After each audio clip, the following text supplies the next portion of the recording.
পুরুলিয়া পশ্চিমবঙ্গের বুকেই লুকিয়ে আছে এক অপূর্ব স্বর্গ। ছোটনাগপুর মালভূমির কোলে অবস্থিত অযোধ্যা পাহাড় প্রকৃতিপ্রেমীদের জন্য এক স্বপ্নের ঠিকানা। লাল মাটির রাস্তা, সবুজ জঙ্গল, নীল আকাশ আর পাহাড়ের সারি, প্রতিটা মুহূর্ত যেন ছবির মতো সুন্দর। আর সেই প্রাপ্তি যদি বসন্তের হাতছানিতে হয় তাহলে তো পুরো জমে ক্ষীর। তাহলে চলুন প্রতিবারের মতো আমি পৃথা আপনাদের নিয়ে পুরুলিয়ার অযোধ্যা সার্কিটের এই রোমাঞ্চকর সফরটা শুরু করি।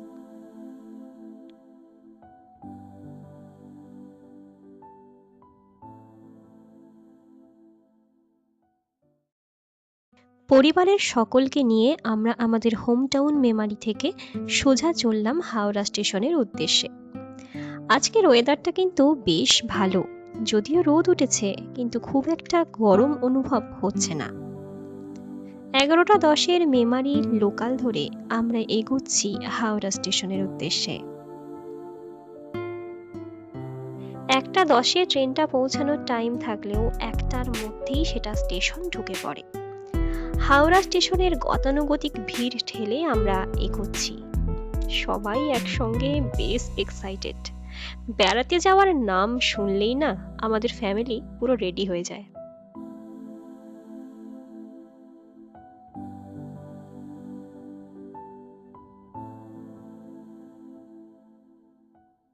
আজকের এই জার্নি স্পেশাল হওয়ার আরো একটা কারণ, সেটা হচ্ছে এটা আমাদের ফার্স্ট টাইম বন্দে ভারতের জার্নি।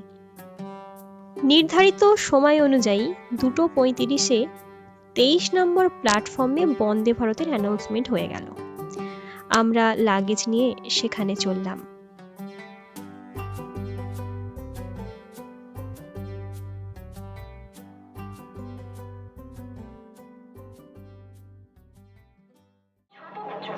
আমি এখন দাঁড়িয়ে রয়েছি বন্দে ভারতের সামনে। এই প্রথম আমাদের বন্দে ভারতের জার্নি শুরু হচ্ছে পুরুলিয়ার পথে, তো সেই জন্য ভীষণ এক্সাইটেড আমরা। তো আপাতত এই বন্দে ভারতটায় রয়েছে 8টা কোচ, সেই জন্য এই বন্দে ভারতকে বলা হয় মিনি বন্দে ভারত। তো একটা রয়েছে এক্সিকিউটিভ চেয়ার কার আর বাকি 7টা রয়েছে নর্মাল চেয়ার কার। তো ভিতরে আমরা ঘুরে দেখব, চলো এসো আমাদের সাথে। এক এক করে আমরা নিজেদের লাগেজগুলোকে তুলে নিলাম। এসি চেয়ার কার C7-এ আমাদের সিটিং অ্যারেঞ্জমেন্ট ছিল।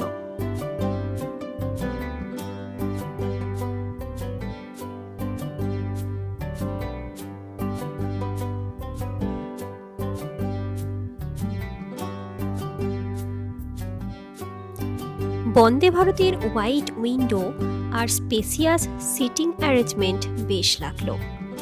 টয়লেটও ছিল বেশ ক্লিন। সোজা গিয়েই চোখে পড়ল টয়লেট।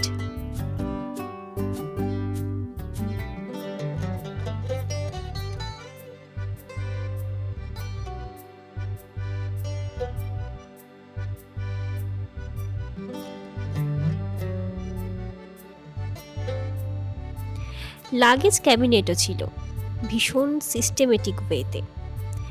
জার্নি শুরু হতেই চলে এলো জলের বোতল।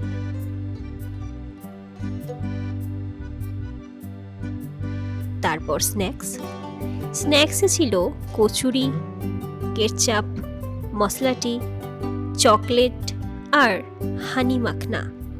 এছাড়াও ছিল ফ্রুটি আর লাস্টে ওয়াইপার। চায়ের গরম জল ওরাই প্রোভাইড করলো। আমি বেশ কমফোর্টেবল ফিল করছিলাম। খাবারের টেস্ট বেশ ভালো। ফুল দমে ট্রেন চলছে, না আছে জার্কিং, না ডিস্টারবেন্স। মা বাবারাও বেশ রিল্যাক্স হয়ে জার্নিটাকে উপভোগ করছে। স্ন্যাক্স খেয়ে বাইরের রূপনারায়ণ নদীর অপূর্ব সৌন্দর্য দেখতে দেখতে একের পর এক স্টেশন পার করে আমাদের ট্রেন এসে পৌঁছালো খড়গপুর স্টেশন। এটাই এই ট্রেনের ফার্স্ট স্টপেজ। টাটানগর ঢোকার আগেই সূর্যিমামা দেখলাম ঢলে পড়েছে পশ্চিমের দিগন্তে। আমাদের ট্রেন টাটানগর ছেড়ে বেরোলো ঠিক সন্ধ্যা 6টায়।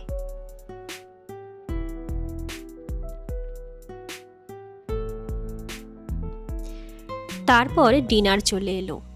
মেনুতে আমাদের নন ভেজ আইটেম সিলেক্ট করা ছিল। আইটেমের মধ্যে ছিল 2টো পরোটা, ডাল, সবজির একটা ভাজি, চিকেনের কষা, দই আর আইসক্রিম। টেস্ট খুবই ভালো ছিল, প্রতিটা আইটেম ছিল দুর্দান্ত। 7:55 ট্রেন এসে থামলো পুরুলিয়া জংশন। কুলির দরাদরি চোখে পড়ল। স্টেশন ছেড়ে এগিয়ে গেলাম পার্কিং স্ট্যান্ডে।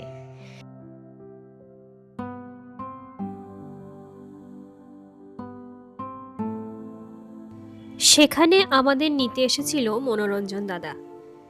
এই গাড়িটা আমরা হোটেল থেকেই বুকিং করেছিলাম।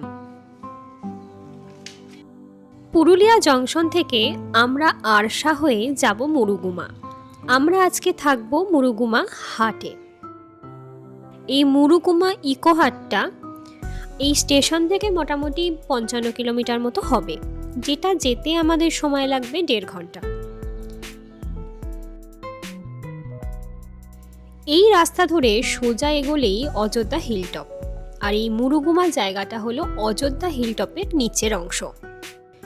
এই রাস্তা ধরে এগোচ্ছি, দুদিকে অন্ধকার, কিন্তু সকালবেলা দেখলে বোঝা যায় সারি সারি পলাশ গাছ রয়েছে এখানে। আর কদিন বাদেই কিন্তু লাল রঙে এখানটা পুরো ভরে যাবে। পথে যেতেই দেখতে পেলাম একটা রাসমঞ্চ, আর এই জায়গাটার নাম হলো বেগুনকোদর। এখান থেকে বেগুনকোদর স্টেশন মোটামুটি 10 কিলোমিটার হবে। সময় এখন 9:30। আমরা এসে পৌঁছালাম মুরুগুমা ইকো হাটে। ওয়ার্ম লাইটের মোহময় আভা আমাদের টানছে। এই ঠান্ডা কনকনে রাতে পুরুলিয়া তার হাত মেলে আমন্ত্রণ জানালো। চেক ইন প্রসেস কমপ্লিট করে চললাম রুমে। আমাদের রুমটা ফার্স্ট ফ্লোরে। সিঁড়ি টপকে চলেছি আমরা, আলোয় আলোকিত চারিদিক।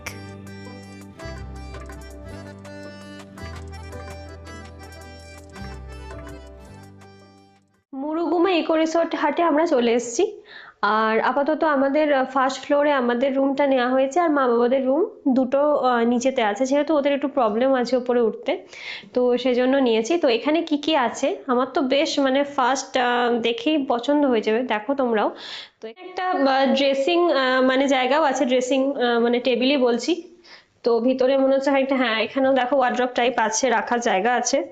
এছাড়াও এখানে ড্রয়ার রয়েছে, মানে জায়গা প্রচুর, মানে জিনিস রাখার কোনো অসুবিধাই হবে না এখানে। সুন্দর এখানে তো একটা মনে হচ্ছে লাইট সিস্টেমও আছে, বুঝতে পারছি না আমি ঠিক কোথায়, পরে দেখবো। লাইট সিস্টেম আছে এখানে, কোনো অসুবিধা হবে না। এছাড়া রয়েছে টেবিল, এখানে কিছু কিট দেওয়া রয়েছে, চা কফি বানিয়ে খাওয়াই যাবে। দুটো গ্লাস রয়েছে, দুটো কাপ রয়েছে, জল রয়েছে, আর সব থেকে যে ব্যাপারটা ভালো, কেটেল রয়েছে। নিজের ইচ্ছা মতো চাটা বানিয়ে কিন্তু খাওয়া যাবে, শীতকালে কোনো অসুবিধা হবে না। আর এই দেখো এটার মধ্যে, টি টেবিলটার মধ্যেও কিন্তু বেশ রয়েছে, খাপ রয়েছে, বেশ ভালো, মানে সর্বোপরি আমার ভালোই লেগেছে। এবারে দেখো মেন পার্ট, মানে মেন যেটা দেখি আমরা কোনো রিসোর্ট নেওয়ার আগে আমরা ফার্স্ট দেখি বাথরুম। ঠিক আছে, আমাদের এটা মনে হয় যে একটা হাইজিন মেনটেন করা খুব দরকার, বিশেষ করে যখন মেয়েরা ট্রাভেল করছে তাদের পক্ষে কিন্তু বাথরুম ভীষণের ইম্পর্টেন্ট পার্ট। তো এখানে কিন্তু বেশ ক্লিন, দেখে বুঝতেই পারছো একদম নিট অ্যান্ড ক্লিন ব্যাপার। তো এখানে একটা বেসিন রয়েছে, গিজার রয়েছে, একটা এখানে মিররও রয়েছে, আর একটা কোমোড রয়েছে। বাট খুব বড় নয়, কিন্তু বেশ ভালো, মানে ঠিকঠাক। এইবারে তোমাদেরকে এই ইকো হাটের মেন পার্টটা দেখাই, এসো। এই যে ব্যালকনির সামনে আমি দাঁড়িয়ে আছি, আশা করছি সকালবেলা একটা খুব সুন্দর ঘুম থেকে উঠে ভিউ পাওয়া যাবে। তো এখানে হাঁটা চলাও করা যাবে, আর চারিদিকে এখন আলো দিয়ে খুব সুন্দরভাবে সাজানো আছে, মানে এক কথায় অনবদ্য। এরপর রাতের গভীর ঘুম দিয়ে ডুবে গেলাম পুরুলিয়ার আদিম নেশায়। পরের ভিডিওতে তোমাদের দেখাবো অযোধ্যা সার্কিটের মেন স্পটগুলো। ততক্ষণ অপেক্ষা করে থেকো, আর ভিডিওটা কেমন লাগলো তা কমেন্ট করে জানিও, কারণ তোমাদের মন্তব্যই আমাদের এগিয়ে যাওয়ার জীবনকাঠি। ভালো থেকো, সুস্থ থেকো।